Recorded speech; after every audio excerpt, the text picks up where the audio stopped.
the one thing I know now that I didn't know when I first began is that people are different and they take different approaches, and you need to liberate them and empower them. When starting up, I wish I'd known to anticipate a volatile economic environment, particularly 2008, 2009. Certainly the foresight would have been helpful to us and to our customers. Well, you don't know what you don't know.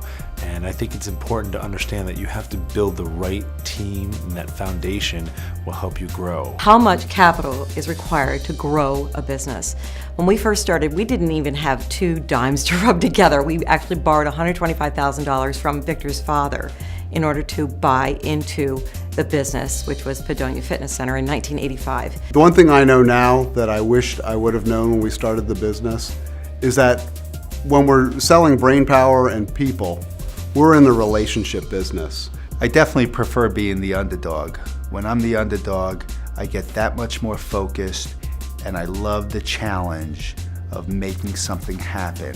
Going into the big game, you have to feel that you're the favorite, that your capability and preparation will drive you to succeed. I would rather be the underdog, because the underdog has to prove itself. And I feel that being in a small business, especially a family-owned business, we're proving ourselves every day because we're always competing against the big guys. I think it's more motivating being the underdog. You can go into the fight from a scrappy position, not expected to win, and surprising everybody when you come out on top.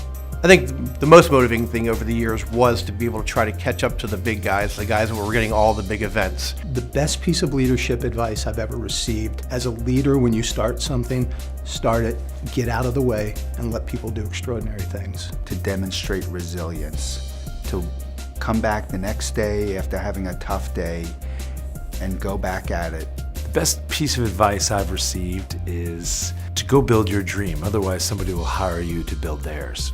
The best piece of leadership advice that I ever received is that there's no I in team, that everyone must be working together and in the same direction, or else it's just not going to work out. How to create a culture within a company.